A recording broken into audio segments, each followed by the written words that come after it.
Welcome back to the show, everybody. We got a great one for you this morning. Never underestimate the power of the people. We're going to get into that. It's really, really incredible and important. All right, Wyoming legalized online sports betting. Really? Well, there's big implications that come back to the ledger on that one.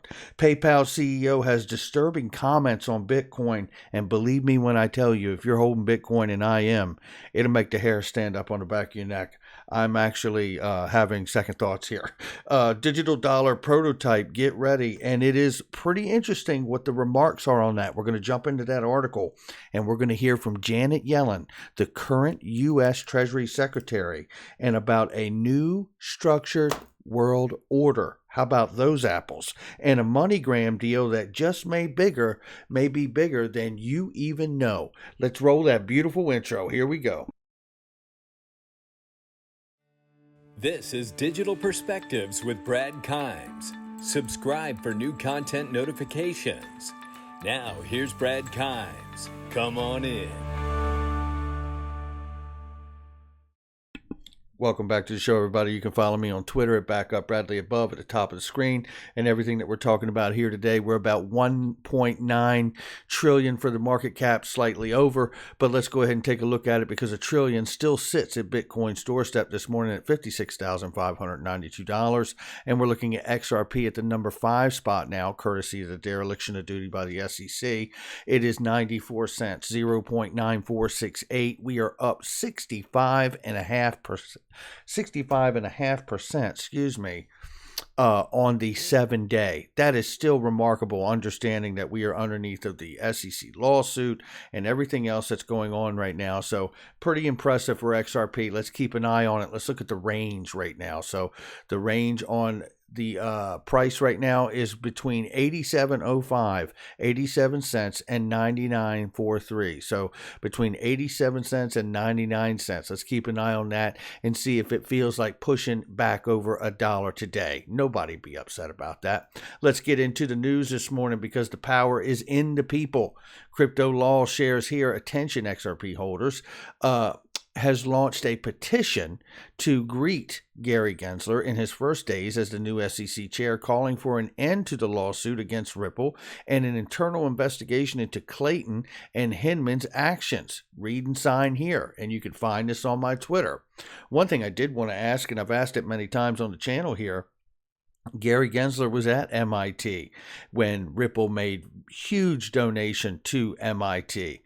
Does that, in fact, put Gary Gensler in conflict? Let me ask a couple other questions really quickly here, because they haven't approved him yet, and they haven't confirmed him with this lawsuit ongoing. They say April 12th, they are going to confirm him, and that's the most solid date we've gotten so far. And if they do they see it as a conflict of interest? Is that why they've been holding it back? And will they have a settlement before actually confirming him, whether it's on the 12th or whether it's before the 30-day deadline on this discovery of the Bitcoin Ethereum documents in the SEC, the exterior to interior delivery of those documents? We know for a fact that Ethereum was in fact an initial coin offering. We've got the video, we've played it, and, I'm not going to pull it up here right now because we've got other stuff to talk about today, but the reality is there is no way out for the SEC here. It is, in fact, Ethereum is, in fact, an ICO, according to Vitalik Buterin, because he explained exchanging Bitcoin for Ethereum. So there is that. All right, now, the power's in the people's hands. Now check this out, because it goes over into other things. We pushed to get the vote done in the upgrade for Kava Labs and the upgrade for Kava 5 through Proposition 41. Well, guess what? You did it. Congratulations to each and every one of you. It is phenomenal what you've done. But listen to this, because this really is about a truly decentralized platform. That's what this is about.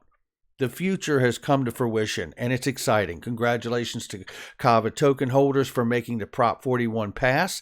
This is really about having a truly decentralized platform. Users can now earn 25 to 50% annual percentage yield, which is compound interest on their digital assets. earn passive income, get Bitcoin on top of Bitcoin or XRP on top of XRP. You can visit that at kava.io. And by the way, the hard token and the full features really have finally been delivered here, because that's another part of this thing. And I'm going to pull that up just so you can see what's going on with the hard token. And look at the amount of money that's been earned here and distributed. 39 million plus, almost 40 million. And then looking here at the hard token down here at 76.74%. It now fully functional money market. This is pretty incredible, ladies and gentlemen. I mean, this is Kava getting it done here. And the truth be told, Kava has now completed the end of the Kava white paper. Now, will there be more features and things brought to us? You better believe it. But this is an exciting moment. So congratulations to Kava and each one of you Kava token holders for getting out there and voting on that upgrade. So there we go.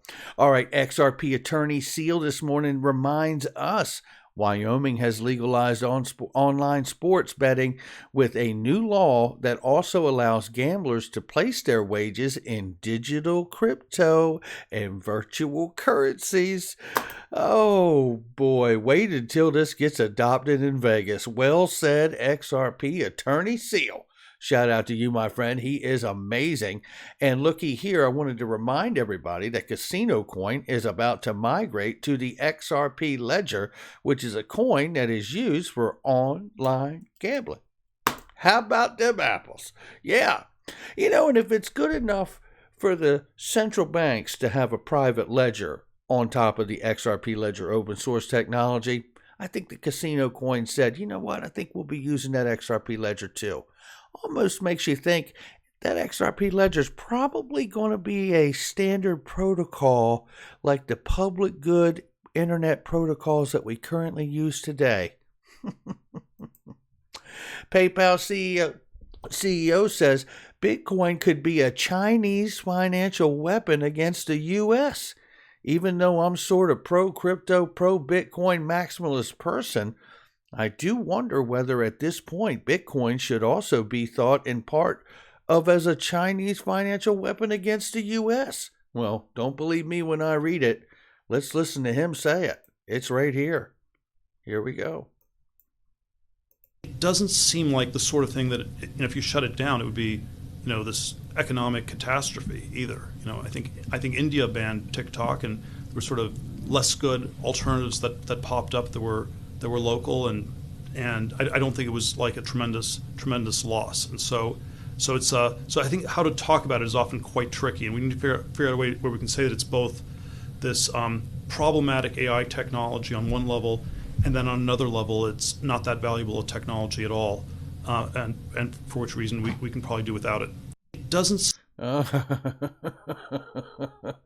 We've heard this kind of talk before, ladies and gentlemen. Take a look here. This is back when Steve Mnuchin was the U.S. Treasury Secretary, and he said the same damn thing, basically calling, cryptocurrencies and Bitcoin as a national security threat because they can be used for illicit activities. This narrative has never gone away. And believe me, I'm a Bitcoin holder. I'm not a XRP maximalist. In fact, I'm a utility maximalist. If your token has utility, use case, I'm all for it.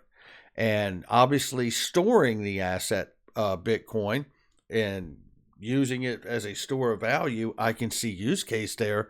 But if this is the language coming from CEOs and government officials, I would say buyer beware. Buyer beware. It doesn't mean that it won't be around long term, but it does mean that there's a really, really good percentage chance that Bitcoin and proof of work tokens are about to get their wings clipped, is what I'm seeing.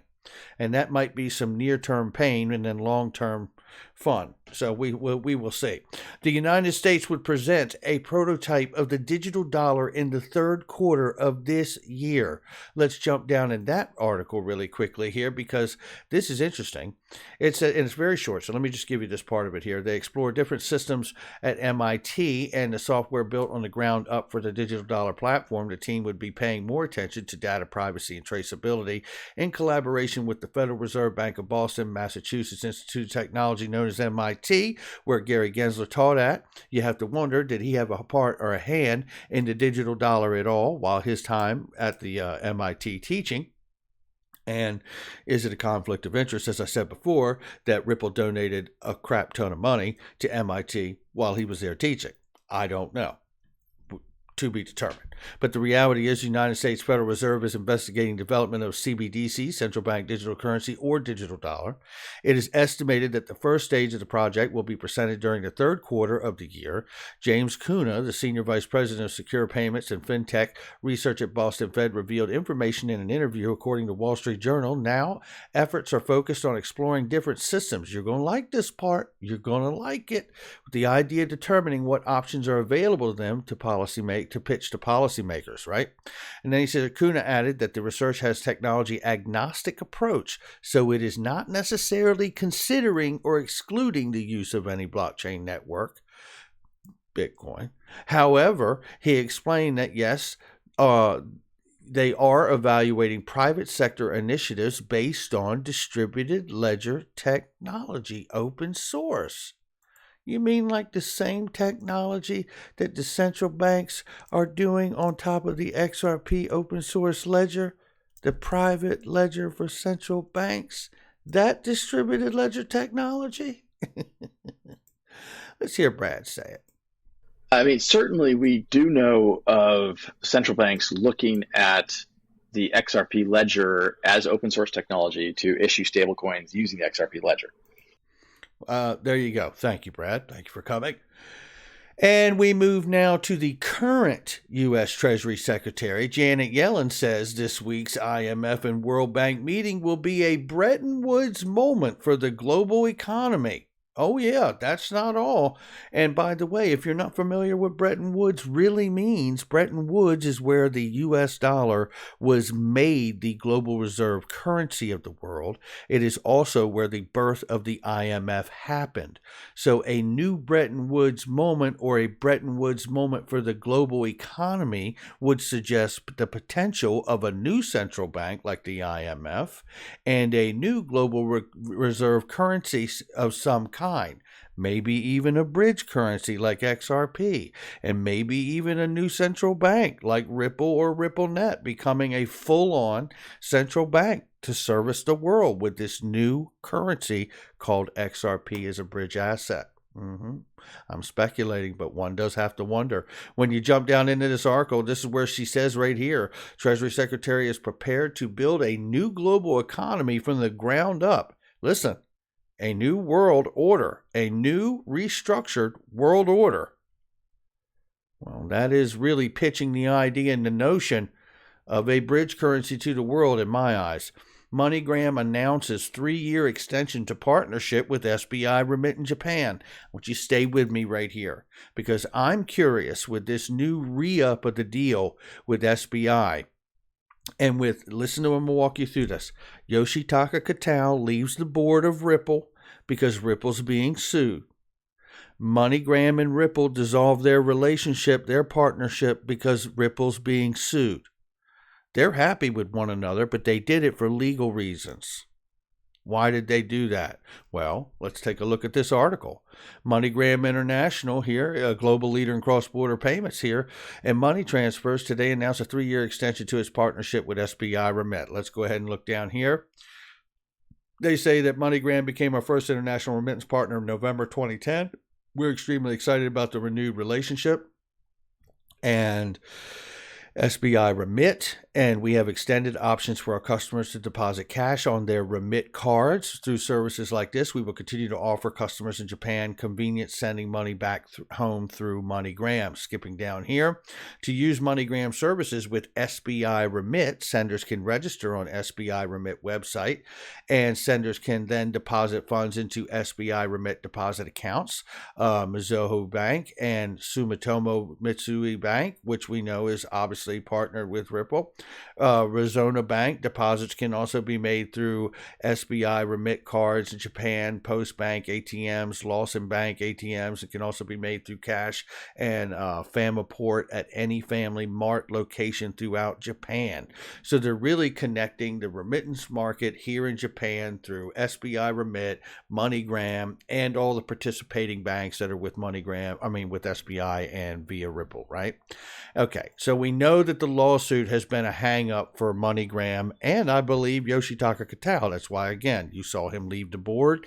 You see the dilution of the MoneyGram Ripple relationship. But one has to wonder, is this a workaround? Are we watching this be a workaround here? Because January 12, 2021, Ripple partner SBI Remit rolls out international money transfers to 13,400 ATMs. Ripple partner SBI Remit is partnered with Japan's Lawson Bank, which we just read a minute ago, to roll out the Remit card to more than 13,400 ATMs. SBI Holdings is one of Ripple's key partners in Asia. And now we know a couple things. One, we know the BIS is working between Hong Kong, Thailand, Japan, and Singapore in the BIS Innovation Hub. And that project of testing CBDC's cross-border transactions, not just inside of each country. So we know that that's happening on one side of the equation. Again, we see MoneyGram distance herself a bit from Ripple, knowing that that's the right move to make. Reconnecting with SBI, knowing Yoshitaka Kitao has left the board of Ripple, so he has 3 degrees of separation there. Could we be seeing the same workaround happening now in the Southeast Asian market, with MoneyGram and SBI leaving out Ripple on the front end connection because of the lawsuit and any problems that may be found there? All I know is even though I'm speculating that this may be the new workaround for MoneyGram, is that back in November, before all of any of this took place, SBI was testing XRP in a $6.6 trillion FX exchange market. I'm guessing at this point, with the new extension of the partnership there with MoneyGram and SBI, that those tests in the FX market went pretty well. That's going to do it for me. Who knows where this goes, but it looks like to me they could be setting up a real market infrastructure here that does not or cannot be affected by U.S. law. And if that in fact is the case, we may be, as XRP holders, about to see some massive use case utility and volume moving through the network, courtesy of the Southeast Asian market. I don't know, but it is something to really pay attention to. That's going to do it for me. Make sure you hit the like and subscribe. Leave a comment below. Share with somebody you know. Hit that notification bell so you don't miss a thing. We crossed 90,000 subscribers, ladies and gentlemen. It's because of each and every one of you. I am absolutely grateful for your time and your support and the fact that you come back here and listen to this channel. I do not take it for granted. I'm very grateful. So thank you to you, and you guys get all the praise because it wouldn't be anything without each and every one of you. Make sure you check out all the links in the description box and the comments section. They're really great products and deals that I use each and every day myself, and more importantly, they are trusted, vetted links. So make sure you know what you're clicking on. I'll catch all of you on the next one.